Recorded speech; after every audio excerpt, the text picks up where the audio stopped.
নজর রাখবো পরবর্তী সংবাদে। আগরতলা বিমানবন্দরের ডিউটি সেরে বাড়ি ফেরার পথে স্কুটির ধাক্কায় মৃত্যু হয়েছে এক ব্যক্তির। এমনই ঘটনা আজ দুপুর নাগাদই এই ঘটনা ঘটেছে এবং স্কুটির ধাক্কায় মৃত্যু হয়েছে সেই ব্যক্তির নাম সুশান্ত সরকার, বয়স আনুমানিক 63 বছর। ঘটনা উষা বাজার এলাকায়। কি রয়েছে বক্তব্য শুনুন। পিছনে একটা স্কুটি ছিল, অ্যান্টক স্কুটি বাড়ি দিয়ে চলে গিয়েছে। তারপরে আমি খবর পেলাম। পাওয়ার পরে আমি এয়ারপোর্টেই ছিলাম, আমার ডিউটি এয়ারপোর্টেই ছিল। তখন সঙ্গে সঙ্গে আসলাম। আসার পরে দেখি ও রাস্তার সাইডে একটা কেউ বোতল নিয়ে সাইডে রেখেছিল। তখন আমি এবার ওকে এখান থেকে তুলে অটোতে তুলেছি। ক্লাবের তারা কী করেছে, ফায়ার সার্ভিসকে ফোন করেছিল। তো ফায়ার সার্ভিস আসার পরে ফায়ার সার্ভিসকে নিয়ে এখানে আসা হয়েছে। স্কুটিটা আটক করা গেছে? স্কুটিটা আটক হয়েছে। কি নাম?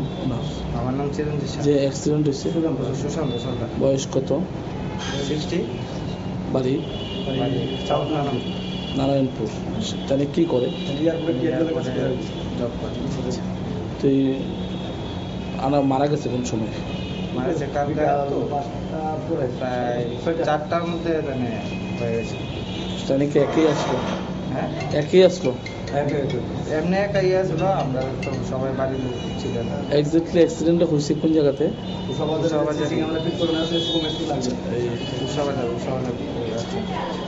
পুলিশকে ইনফর্ম করা হয়েছে? ইনফর্ম করা হয়েছে, ও নিয়েছে। আপনারা শুনলেন সংশ্লিষ্টের বক্তব্য। অবশ্যই এই ঘটনাতে আরো একবার লক্ষ্য করা গেল পথের পুলি এবং সেই সঙ্গে মৃত্যু হয়েছে সেই সুশান্ত সরকারের ওরফে বিমল।